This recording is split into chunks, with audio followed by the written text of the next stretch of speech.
Hello friends, कैसे हैं आप सब? बढ़िया।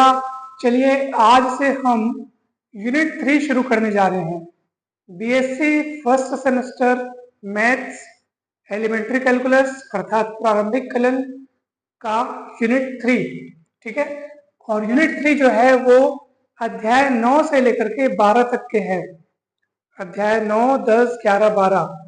तो इन चारों चैप्टर्स मिला करके क्या बनता है? यूनिट 3 बनता है। ये पूरा यूनिट 3 है यहाँ से यहाँ तक के, जिसमें हम अध्याय 9 से आज शुरुआत कर रहे हैं। और अध्याय 9 का नाम है वक्रता या कर्वेचर।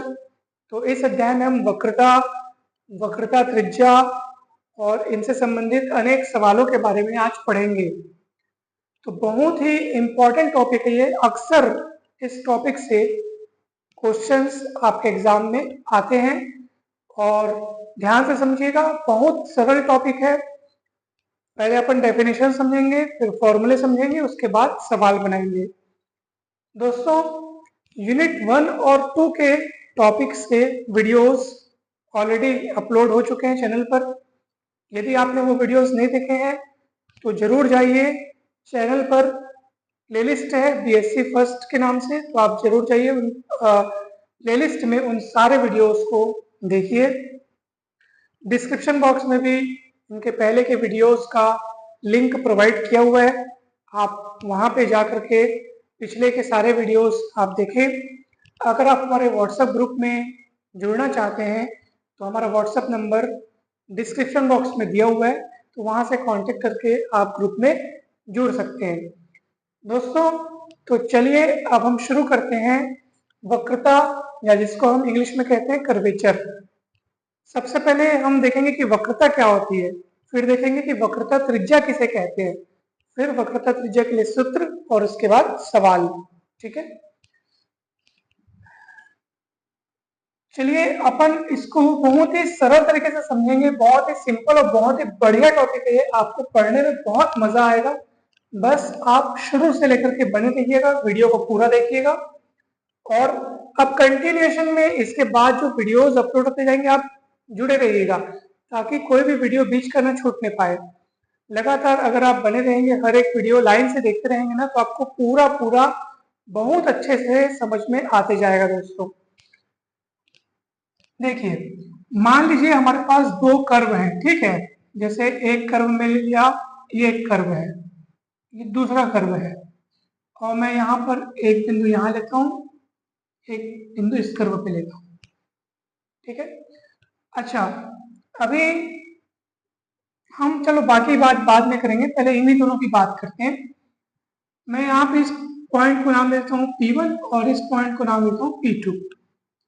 ठीक है, ये जो बिंदु है वहां से एक कर्व गुजर रहा है, कर्व या वक्र, और ये दूसरा बिंदु है जो दूसरे कर्व पर उपस्थित है, और यहाँ से ये वाला वक्र गुजर रहा है। अब मैं आपसे पूछना चाहूंगा कि बिंदु आपको दो दिखाई दे रहे हैं, दोनों अलग अलग वक्रों पे हैं। ये इस वक्र पे है, ये इस वक्र पे है। तो किस बिंदु से जो वक्र जो है वो तेजी से मुड़ रहा है? एकदम तेजी से कहाँ मुड़ रहा है? तो आप बोलेंगे सर ये वाले में एकदम तेजी से मुड़ रहा है, देखो ना, ये एकदम ऐसे तेजी से मुड़ रहा है। यहाँ पे तो थोड़ा आराम से मुड़ रहा है, देखो तो, ये देखो, ये ऐसे एकदम आराम से मुड़ रहा है, ये एकदम तेजी से मुड़ रहा है। मुड़ना, जैसे आप कोई गाड़ी चला रहे हैं, अगर आप बड़ा घेरा बनाते हुए मुड़ते हैं तो हम बोलेंगे कि भाई आराम से मुड़ा है, तेजी से नहीं मुड़ा है। और अगर आप गाड़ी को ऐसे मोड़ते हैं, एकदम ऐसे जा रहे हैं और सट से ऐसे मोड़ देते हैं, तो हम बोलेंगे बहुत तेजी से मुड़ गया। तो वैसे ही वक्र कहाँ तेजी से मुड़ रहा है? यहाँ तेजी से मुड़ रहा है, यहाँ उतना तेजी से नहीं मुड़ रहा है। तो आप समझ जाइए कि इस वक्र की वक्रता ज्यादा है, इस वक्र की वक्रता कम है। तो आपको समझ में आ गया होगा कि वक्रता ज्यादा और कम बोलने का मतलब क्या है। अगर मान लो किसी बिंदु पर वक्र बहुत तेजी से मुड़ रहा है, मतलब वहां पे मुड़ने का स्वभाव बहुत ज्यादा है, बहुत तेज है, तो समझ जाओ वहां पर उस बिंदु पर वक्रता जो है बहुत ही ज्यादा है, वक्रता ज्यादा होगी। वक्रता वक्रता मतलब मुड़नेपन का जो स्वभाव है ना, उसको वक्रता कहा जा रहा है। तो वहां वक्रता अधिक है, और ये इस बिंदु पर इस वक्र की वक्रता बहुत कम है। क्यों? क्योंकि यहाँ पर ये आराम से मुड़ रहा है। ठीक है, अब आप ये देखेंगे कि किसी एक ही वक्र पर भी अलग अलग बिंदुओं में वक्र के मुड़ने का जो स्वभाव है वो भी अलग अलग हो सकता है एक ही वक्र पर। ये तो हम दोनों अलग अलग वक्र बनाएंगे, दोनों अलग अलग वक्र है, ठीक है ना भाई। तो एक वक्र पे आप देखेंगे कि किसी बिंदु पर वो वक्र बहुत तेजी से मुड़ रहा है, ये आराम से मुड़ रहा है। अब हम आपको ऐसा उदाहरण दिखाएंगे कि एक ही वक्र पे भी ऐसे बिंदु पाए जा सकते हैं जिसमें से एक पे जो कर्व है बहुत तेजी से मुड़े और एक पे आराम से मुड़े। देखें, जैसे मैं कोई कर्व बना रहा हूं,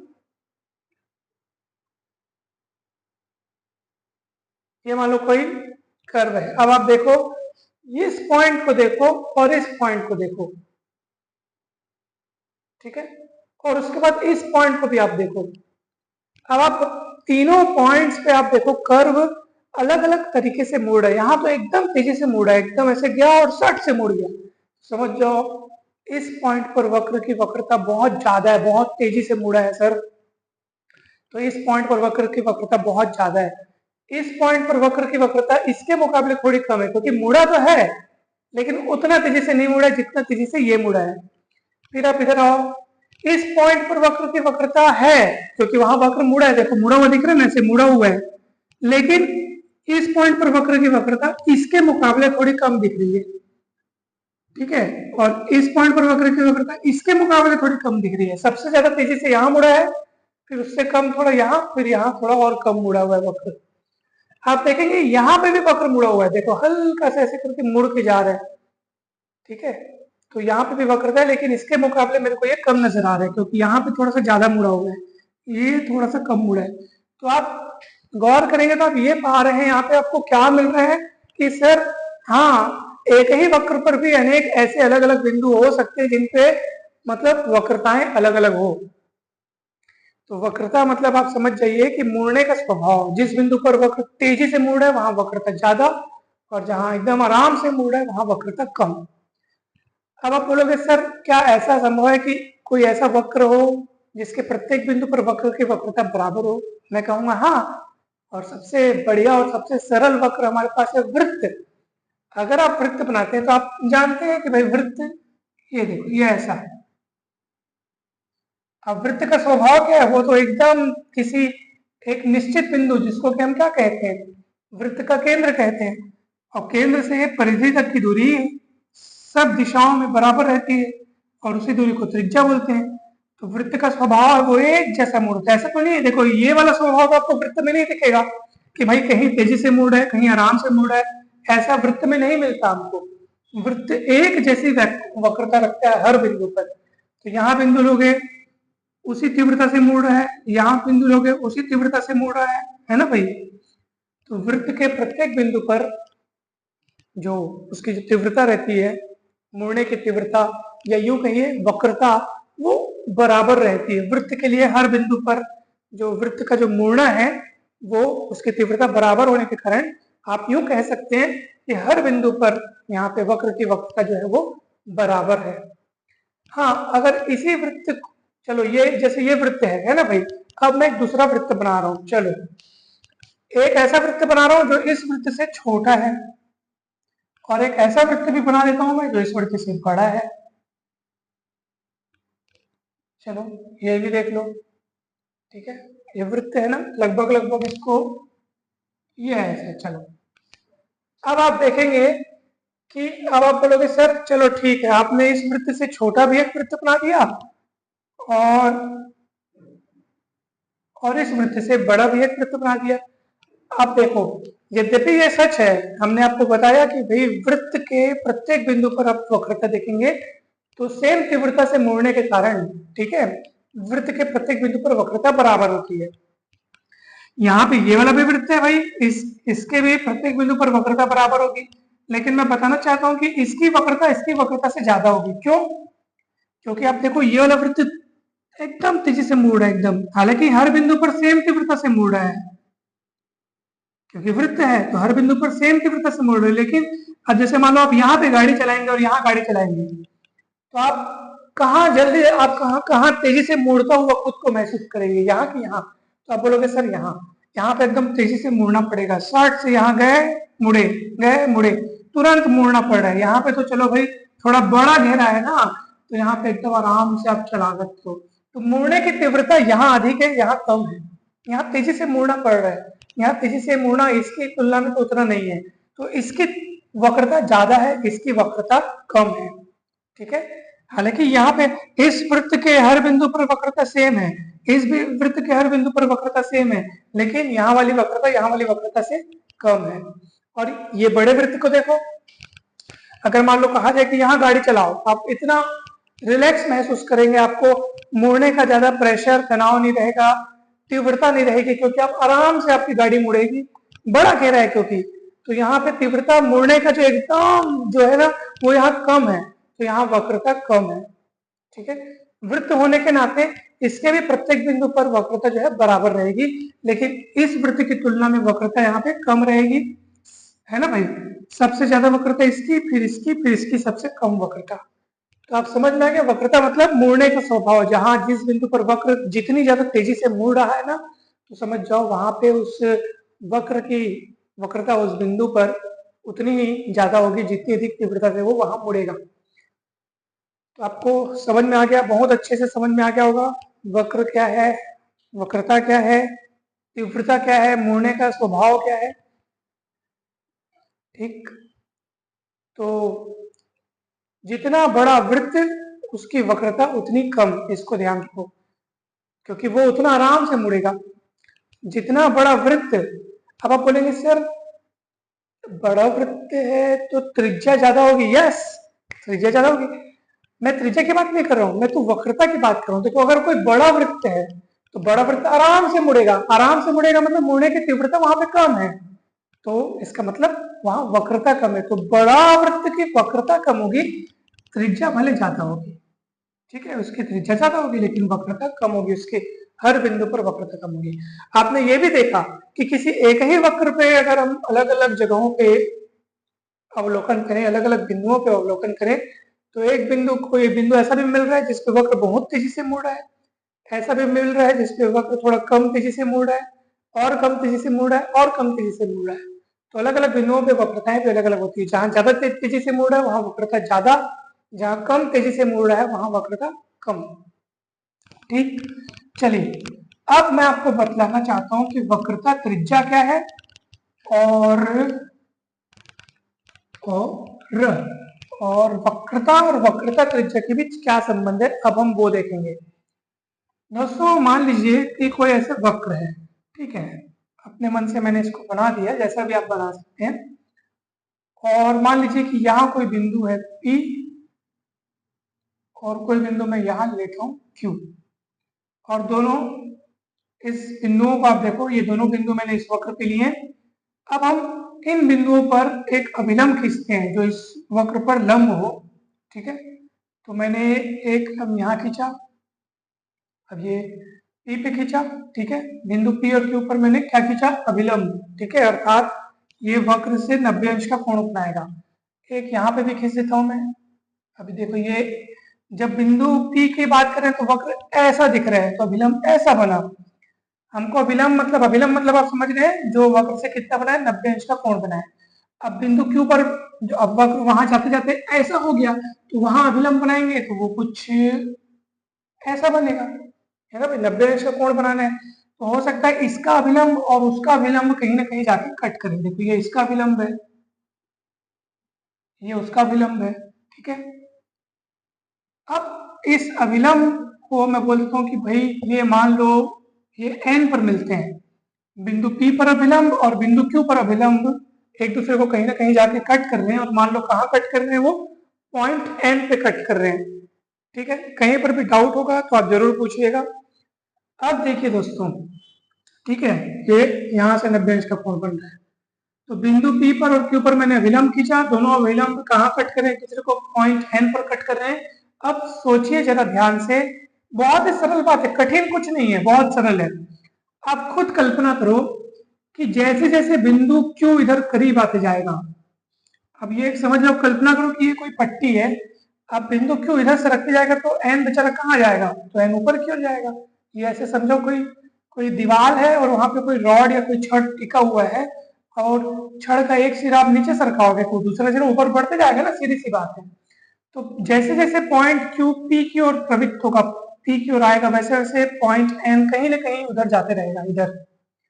ठीक है, तो मान लो क्यू जब पी की ओर प्रवृत्त हो रहा है तो पॉइंट एन, मान लो यहाँ पे कोई पॉइंट में दे देता हूँ, ये सी बोल देता हूँ। ठीक है, तो जैसे जैसे बिंदु क्यू पी की ओर आते जाएगा, फिर से कहता हूँ, जैसे जैसे बिंदु क्यू पी की ओर आते जाएगा वैसे वैसे पॉइंट एन, एक कोई निश्चित पॉइंट है सी, उसकी ओर अग्रसर होने लगेगा। ठीक है, फिर से बोल रहा हूँ, जैसे जैसे बिंदु क्यू पी की ओर आते जाएगा, एन किसकी ओर सरकने लगेगा, सी की ओर सरकने लगेगा। तो जिस पॉइंट की ओर ये एन जो है सरक रहा है, वही पॉइंट जो है वक्रता केंद्र कहलाता है। क्या कहलाता है? वक्रता केंद्र। उसको बिंदु P पर वक्रता केंद्र बोलते हैं। किस बिंदु पर? बिंदु P पर वक्र का वक्रता केंद्र C है, और C से P की दूरी या P से C की दूरी ये कहलाती है वक्रता त्रिज्या। ठीक है, अब बोलोगे सर त्रिज्या तो वृत्त में होती है, सर त्रिज्या तो वृत्त में होती है। तो जी हाँ, मैं आपको बता रहा हूं कि जब आप वो पॉइंट खोज लें, कौन सा पॉइंट, कि भाई जैसे जैसे क्यू पी की ओर बढ़े तो एन किसकी ओर बढ़े, तो एन जिस पॉइंट की ओर बढ़ेगा वो वक्रता केंद्र कहलाएगा। अब आप मन में कल्पना करो कि पॉइंट सी को केंद्र मानते हुए और सी से पी की दूरी को त्रिज्या मानते हुए मैं यहाँ पे एक वृत्त बनाऊं, अगर, फिर से कह रहा हूँ, पॉइंट सी को केंद्र मानते हुए और ये सीपी दूरी को क्या मानते हुए, सी से पी की दूरी को क्या मानते हुए, त्रिज्या मानते हुए अगर मैं एक वृत्त बनाऊं तो सी उसका केंद्र होगा और सी को ही पॉइंट पी पर वक्र का वक्रता केंद्र बोलेंगे, और वो जो वृत्त बनेगा उसकी त्रिज्या ये जो सीपी होगी उसी को पॉइंट पी पर वक्र की वक्रता त्रिज्या करके बोलेंगे, वक्र की वक्रता त्रिज्या सीपी को। ठीक है, और इसी वक्रता त्रिज्या को हम रो से दर्शाते हैं। किसे दर्शाते हैं? रो से दर्शाते हैं। और मैं आपको बता रहा हूं सीपी के व्युत्क्रम को, अर्थात वक्रता त्रिज्या के व्युत्क्रम को, अर्थात रो के व्युत्क्रम को, तो रो के व्युत्क्रम को ही हम लोग बोलते हैं वक्रता। ठीक है, वक्रता त्रिज्या के व्युत्क्रम को हम लोग वक्रता बोलते हैं। ठीक है, वक्रता त्रिज्या के व्युत्क्रम को हम लोग वक्रता बोलते हैं, और इसको इस लेटर से, के दिख रहा है यहाँ पे आपको, इस लेटर से हम इसको दर्शाते हैं। ठीक,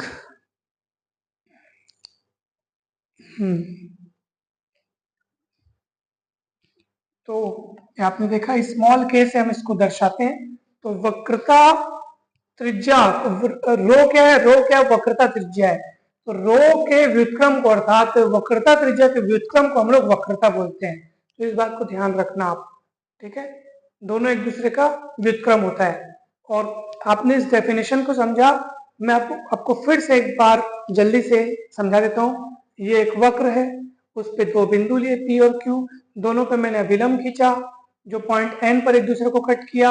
अब मैं आपको बतलाना चाहता हूं कि जैसे जैसे पॉइंट क्यू पॉइंट पी की ओर प्रवृत्त होने लगेगा वैसे वैसे पॉइंट एन पॉइंट सी की ओर अग्रसर होने लगेगा। ठीक है, जब ये क्यू पी पहुंच जाएगा तो एन सी पे पहुंच जाएगा। ऐसी अवस्था में पॉइंट सी को पॉइंट पी पर वक्र का वक्रता केंद्र कहते हैं। अगर पॉइंट सी को केंद्र मानकर तथा सीपी को त्रिज्या मानकर एक वृत्त बनाए तो सी उस वृत्त का केंद्र होगा और उसी को बिंदु पी पर इस वक्र का वक्रता केंद्र कहेंगे, और दूरी सीपी जो आपको दिख रही है वो वक्रता त्रिज्या कहलाएगी, जिसको रो से व्यक्त करते हैं। रो के व्युत्क्रम को, अर्थात वक्रता त्रिज्या के व्युत्क्रम को वक्रता कहते हैं। इसको अपन स्मॉल के से दर्शाते हैं। ठीक है, तो दोस्तों आपने देखा कि वक्रता त्रिज्या क्या है। अब देखेंगे हम लोग, अब क्या देखेंगे हम लोग, अब हम देखेंगे कि वक्रता त्रिज्या के लिए सूत्र। ठीक है, पी से होकर जाने वाली कोई जीवा को हम लोग बोलेंगे वक्रता जीवा। एक और डेफिनेशन आपको मिल रहा है यहाँ पे। हमने आपको कहा ना कि सी को केंद्र मानो और सीपी को त्रिज्या मानकर वृत्त बनाओ, और वृत्त में जीवा आप सभी जानते हैं, जीवा की परिभाषा।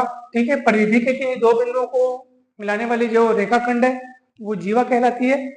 तो अगर बिंदु पी से होकर कोई जाने वाली जीवा है तो उसको वक्रता जीवा बोलेंगे। ठीक है, तो इसको भी आप ध्यान रखिएगा।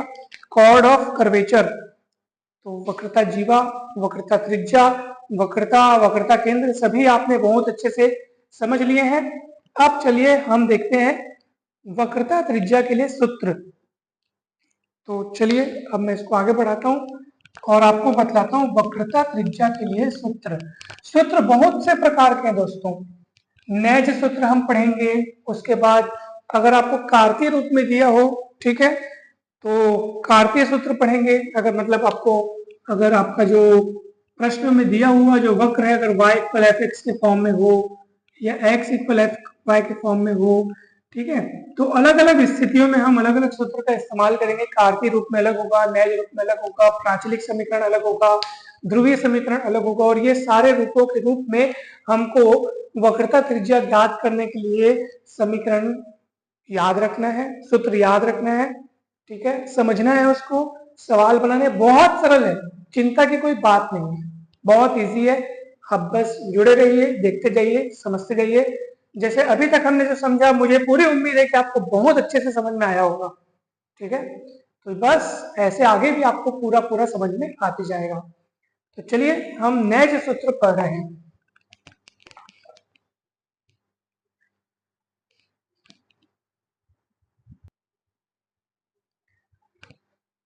तो चलिए फ्रेंड्स, अपन वक्रता त्रिज्या के लिए नैज सूत्र क्या है, कैसे बनता है ये सूत्र, ये सभी अपन देखेंगे। और सवाल भी हमने यहाँ लिख रखे हैं। इन सभी सवालों में हमें बिंदु एस साई पर वक्रता त्रिज्या ज्ञात करनी है। अब आप कहेंगे सर ये एस क्या है, साई क्या है, ये सब हम देखेंगे, समझेंगे, पूरा आपको समझ में आ जाएगा और सवाल भी समझ में आ जाएंगे। कोई चिंता मत कीजिए, बहुत सरल है, बस आप ध्यान से समझिएगा। आप देख रहे होंगे कि सर ये चित्र बड़ा कठिन दिखाई दे रहा है, लेकिन बहुत सरल है। तो चलिए सबसे पहले हम चित्र को समझना शुरू करते हैं, चित्र के बाद सूत्र, सूत्र के बाद सवाल, ठीक है। चलिए आप सभी यहाँ पर एक वक्र देख रहे हैं, ठीक है, ये वक्र ए से यहाँ पे शुरू हो रहा है, मान लो ये बी तक जा रहा है, ठीक है। ए भी एक वक्र है जिस पर आप सभी बिंदु पी और क्यू को देख रहे होंगे। ए से पी की दूरी एस है, ठीक है, चापीय दूरी ये एस है और कुछ दूरी पर क्यू है। और जैसा कि अभी हमने आपको बताया था, जब हम वक्रता त्रिज्या की परिभाषा समझ रहे थे, तो उसमें हमने देखा था कि जब अपन वक्र खींचते हैं तो उसमें जब बिंदु P और Q लिए, तो P और Q पर अभी हमने यहाँ पे अभिलंब खींचा। देखो ये P पर अभिलंब, ये Q पर अभिलंब, और दोनों अभिलंब पॉइंट N पर जाकर के एक दूसरे को कट करते हैं। उसके बाद हमने आपको बताया था कि जैसे जैसे Q P की ओर बढ़ता है वैसे वैसे N किसकी ओर बढ़ता है, C की ओर बढ़ता है। तो सीमा के रूप में अर्थात लिमिट रूप में अगर अपन सोचें, लिमिटिंग के फॉर्म में अगर अपन देखें, तो जैसे जैसे क्यू पी की ओर बढ़ता है वैसे वैसे एन सी की ओर बढ़ता है, तब पॉइंट सी को बिंदु पी पर वक्र का वक्रता केंद्र बोलते हैं, ठीक है। पॉइंट सी को क्या बोलते हैं, वक्रता केंद्र, और पी से लेकर के सी तक की दूरी कहलाती है वक्रता त्रिज्या, ठीक है।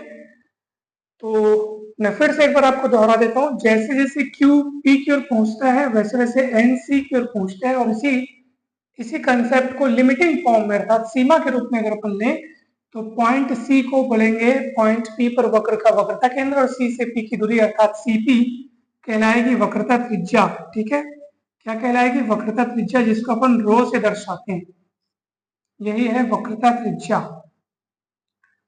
अब आप कहेंगे कि सर ठीक है, चलिए ये साई क्या है वो भी बता दीजिए। दोस्तों देखिए, पॉइंट पी पर हमने वक्र पर एक स्पर्श रेखा खींची, ये तो रेखा दिखाई दे रही है ना, ये स्पर्श रेखा है जो पॉइंट पी पर टच करके जा रही है। ये देखो वक्र ये ए बी है, ठीक है ना, ये ए बी क्या है, वक्र है, जिस पर पॉइंट पी पर एक स्पर्श रेखा खींचे। स्पर्श रेखा मतलब क्या है, ये जिस पॉइंट पर खींचे उसी पॉइंट को बस टच करेगी, वक्र को कहीं और टच नहीं करेगी। तो बस वहां से एक स्पर्श रेखा अपन बनाए हैं, और वो स्पर्श रेखा एक्स अक्ष को जहां पे कट कर रही है, तो एक्स अक्ष से कितना कोण बना रही है, साई कोण। अब सीधी सी बात है, जैसे जैसे आप वक्र पर आगे बढ़ोगे, देखो P से मैं पॉइंट Q पर अगर बढ़ूंगा, ठीक है, अभी मैं वक्र पे पॉइंट P पे हूं, अब मैं बढ़ते बढ़ते पॉइंट Q पर जाऊंगा, और Q पर जब पहुंच जाऊंगा फिर वहां पे मैं स्पर्श रेखा खींचूंगा, ठीक है। ये देखो ये वाली स्पर्श रेखा ये खींची गई है कहाँ पे, ध्यान से देखो, ये वाली स्पर्श रेखा ना, जो पॉइंट P पर स्पर्श रेखा खींची गई है वो ये वाली है, ठीक है। पॉइंट P पर स्पर्श रेखा खींची गई है वो ये वाली है, पॉइंट Q पर जो स्पर्श रेखा खींची गई है वो ये वाली है, देखो ध्यान से। और ये वाली स्पर्श रेखा ऑब्वियस सी बात है कि इस कोण से थोड़ा बड़ा कोण बना रही है, क्योंकि वक्र ऐसे मोड़ रहा है, तो स्पर्शरेखा जब बनेगी तो यहाँ थोड़ा ज्यादा कोण बन रहा है, ठीक है। और जैसे जैसे आप आगे बढ़ते जाओगे तो पॉइंट पी से दूरी भी बढ़ती जाएगी, और दूरी बढ़ती जाएगी, मतलब जैसे जैसे आप आगे बढ़ते जाओगे तो स्पर्शरेखा, जैसे मान लो पॉइंट क्यू के बाद मैं अगले पॉइंट पे पहुंच जाऊं, फिर वहां स्पर्शरेखा खींचूं तो कोण थोड़ा और बदला हुआ मिलेगा, दूरी भी बदलेगी। तो कोण कोण जैसे बदले जाएगा आगे दूरी बढ़ती जाएगी। तो वही मैं आपको बताना चाह रहा हूँ, कोण जो बन रहा है स्पर्शरेखा द्वारा, जो एक्स अक्ष से जो कोण बनाया जा रहा है, उसके सापेक्ष दूरी में जो परिवर्तन हो रहा है उसकी दर को अपन बोलते हैं वक्रता त्रिज्या। तो उसका सूत्र ये याद रखना दोस्तों कि वक्रता त्रिज्या बराबर ds by D Sai. Sai क्या है आप समझ गए होंगे, जो स्पर्शरेखा है उसके द्वारा एक्स अक्ष से बना हुआ कोण। अगर आपको कंफ्यूजन है, कुछ डाउट है, कुछ समझ नहीं आया तो चिंता मत करें, मैं जल्दी से एक बार फिर से दोहरा देता हूं। ये वक्र लिया हमने ए बी, उस पर पॉइंट लिए पी क्यू, ए से बी की दूरी क्या है एस है, ठीक है। और पी पर मैंने स्पर्शरेखा खींचा, ये पी पर स्पर्शरेखा मैंने खींचा, तो स्पर्शरेखा को पीछे बढ़ाया तो एक्स अक्ष पे कट हुआ, कोण बना साई, ठीक है। पी और क्यू दोनों पर अभिलंब खींचे, अभिलंब एन पे जाके एक दूसरे को कट कर रहे हैं, जैसे जैसे क्यू पी की ओर बढ़ेगा वैसे वैसे एन सी की ओर बढ़ेगा। लिमिटिंग फॉर्म में लेने पर हम फिर से वही बात को पुकारेंगे कि क्यू को पी की ओर बढ़ाएंगे तो एन सी की ओर बढ़ेगा, और लिमिटिंग फॉर्म में हम पॉइंट सी को पॉइंट पी पर वक्र का वक्रता केंद्र सी पी को वक्रता त्रिज्या बोलते हैं। और मैं आपको ये भी बताना चाह रहा हूँ कि जब पॉइंट क्यू पर आप स्पर्शरेखा खींचोगे, देखो ये पॉइंट क्यू पर स्पर्शरेखा खींची गई, देखो ये वाली जो रेखा है ना, वो वक्र को पॉइंट क्यू पर बस टच करती है और कहीं टच नहीं करती, तो ये कोण थोड़ा बढ़ा हुआ मिलेगा। आगे बढ़ोगे स्पर्शरेखा खींचोगे फिर थोड़ा कोण और बदला हुआ मिलेगा, तो कोण के बदलने से दूरी बढ़ रही है, तो ये उनमें जो देखो ना यहाँ पे अवकलन का रूप आपको दिखाई दे रहा है, तो साई के सापेक्ष एस में परिवर्तन की दर को हम लोग बोलते हैं यहाँ पे वक्रता त्रिज्या, ठीक है। और इसी को बोलते हैं नेज सूत्र अर्थात इंट्रिंसिक फॉर्मूला, यही है। अब आपको मैं फिर से बता देता हूँ, चित्र केवल आपके समझ के लिए था, आपके समझने के लिए था। सूत्र इंपॉर्टेंट है क्योंकि परीक्षा में अगर आपसे पूछे जाएंगे तो सवाल पूछे जाएंगे, तो सवाल, क्योंकि अभी तक सवाल ही पूछे गए, ठीक है। तो सवाल जब आपसे पूछे जाएंगे तो आपको सूत्र का काम लेना है और सवाल को बनाना है, और जल्दी जल्दी हम सवाल बना के अभी आपको बताएंगे, समझाएंगे। कुछ भी चिंता की बात नहीं है, मात्र एक यही सूत्र है नेज सूत्र, इसी एक सूत्र के बदौलत से आपको ये सारे सवाल आपसे बन जाएंगे, ठीक है। ये वक्रता त्रिज्या ज्ञात करने का एक रूप हुआ, एक तरीका हुआ नेज सूत्र। अभी आगे हम पढ़ेंगे कार्तीय सूत्र, फिर पढ़ेंगे प्राचलिक सूत्र, फिर पढ़ेंगे ध्रुवीय सूत्र, तो अभी आगे आगे। अब बोलोगे सर इतने सारे सूत्र क्यों हैं, वो इसलिए क्योंकि दिए हुए वक्र का, देखो ना यहाँ पे वक्र सब एस और साई के रूप में दिख रहे हैं आपको, देखो वक्र में आपको एस और साई नजर आएगा, तो डिपेंड करता है कि वक्र का समीकरण आपको किस रूप में दिया है, तो जिस रूप में दिया है हमको उसका समाधान उसी रूप में करना पड़ेगा, ठीक है। ध्रुवीय रूप में अगर आर और थीटा के रूप में अगर आपको वक्र दिया है, ठीक है, वक्र का समीकरण अगर आर और थीटा के रूप में दिया है तो आप ध्रुवीय समीकरण लगाओगे, एक्स वाई के रूप में दिया है तो आप कार्तीय सूत्र लगाओगे, ठीक है। जैसे मैं बोल दिया भैया ये परवलय का समीकरण है, उसके किसी बिंदु एक्स वाई पर वक्रता त्रिज्या का क्या सूत्र होगा, तो ये आपको कार्तीय समीकरण के रूप में दिया है, एक्स और वाई के रूप में दिया है तो कार्तीय सूत्र हम लगाएंगे, ठीक है ना भाई। तो वक्र का समीकरण आपको किस रूप में दिया है उस हिसाब से वक्रता त्रिज्या के लिए अलग अलग सूत्र है, समय आने पर सबके बारे में आपको बताया जाएगा दोस्तों। चलिए पहला सवाल देखते जाइए और बनाते जाइए फटाफट। चलो पहले सवाल में एस का मान कितना दिया है, एस बराबर दिया है सी लॉग सेक साई, ठीक है। वक्रता त्रिज्या का क्या सूत्र होता है ds बाई डी साई, फटाफट अवकलन कर दो भाई, तो d बाई डी साई और s का मान कितना है c log sec साई, ठीक है। तो इसका अवकलन आप सब जानते होंगे, c बाहर निकल जाएगा, log x का जैसे 1/x होता है तो log sec साई का क्या होगा 1/sec साई, और sec का फिर से होगा, आप सभी को पता होगा, तो sec x का क्या होता है sec x tan x, ठीक है। अभी देखो sec साई का कर रहे हो आप, ठीक है। यहाँ पे फिर से मैं आगे देखो, पहले तो log के हिसाब से होगा, log sec साई का क्या होगा 1/sec साई, फिर d by D sigh of sec Sai कितना होगा बताओ, c इंटू 1/sec साई, फिर sec x का क्या होता है sec x tan x, जब x के सापेक्ष करते हैं, यहाँ साई के सापेक्ष कर रहे हो तो sec साई का कितना हो जाएगा sec साई tan साई, तो ये कट जाएगा, c tan साई आपका आंसर आएगा, आपका आंसर आ गया दोस्तों। और ये एस नहीं है, सॉरी, ये तो अपन क्या निकाल रहे हैं, अवकलन किए ना, वक्रता त्रिज्या निकाले, तो वक्रता त्रिज्या का मान कितना आ गया, सी tan साई। पहला सवाल बन गया। अब बताओ इसमें कुछ कठिन था? बिल्कुल नहीं था, बहुत ही सरल है दोस्तों। तो चलिए अब दूसरा सवाल, तीसरा सब बना लेंगे हम, आपके लिए कुछ भी कठिन नहीं रह गया है। दूसरा सवाल देख लो। दूसरा सवाल में एस बराबर सी tan साई दिया आपको। वक्रता त्रिज्या का नैज सूत्र क्या होता है? D S by D psi. कितना होगा? D by D psi S C tan psi. C बाहर निकलेगा, tan का साई के सापेक्ष क्या होगा? tan x का क्या होता है? दिमाग लगाइए, sec square X, sec square psi. ठीक है, ये रो आ गया। आपका आंसर आ गया दोस्तों। देखो 3 लाइन में सवाल बन रहा है, और क्या चाहिए बताओ आप। तीसरा, चौथा, पांचवा, छठवा सब देख लो, सब ऐसे ही बनेगा, कुछ नहीं करना है, साई के सापेक्ष अवकलन बस को करना है। क्या दिक्कत है, क्या कठिन है बताओ। इसमें एक कांस्टेंट हो जाएगा, e की घात m साई -1 का अवकलन करोगे तो e की घात m साई का अवकलन e की घात m साई ही होगा, लेकिन m साई का फिर से करोगे तो m सामने आ जाएगा, तो 1 का 0 हो जाएगा। तो इसका आंसर क्या आएगा बताऊं? ये दे आंसर लिख देता हूं डायरेक्ट, ये इसका आंसर आ गया भाई। जब आपको वक्रता त्रिज्या निकालना है तो वक्रता त्रिज्या बराबर सूत्र लगाओगे ds by D Sai, Sai के सापेक्ष अवकलन करोगे, एक कांस्टेंट है e की घात m साई का कितना होगा? e की घात m साई, और m सामने आ जाएगा और 1 का 0 हो जाएगा, आंसर आ गया। इसका करोगे तो 4a साइन साई का क्या होता है? Cos psi. कितना सरल है बताओ। साइन साई का अवकलन क्या हो जाएगा? कॉस साई हो जाएगा। इधर इधर क्या कठिन है ये बताओ।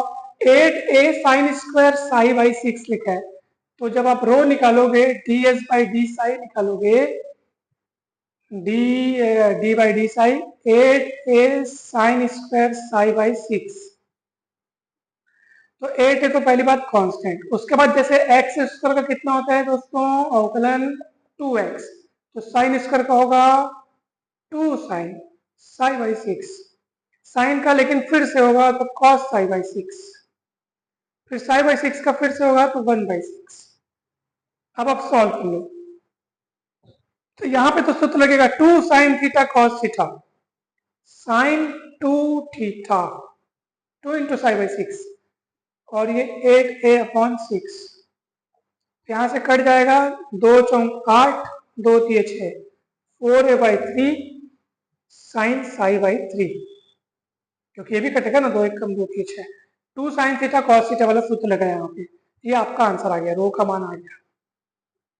ये भी सब बन गया। अब चलो एक तो आपके लिए होमवर्क है, आखिरी वाला आप लोग बनाइए, दिमाग लगाइए, और आंसर को आप कमेंट करके जरूर बताइएगा, ताकि मुझे पूर्णतः विश्वास हो कि ये सारा टॉपिक, सारे सवाल आपको बहुत अच्छे से समझ में आए हैं, तो मुझे पूरा भरोसा हो जाएगा, मुझे बहुत खुशी होगी। लास्ट वाला आप लोग बनाइए और कमेंट करके आंसर बताइए दोस्तों।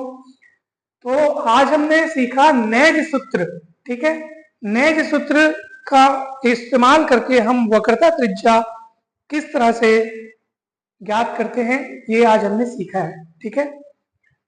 उसके बाद ये 4a है ना, हाँ।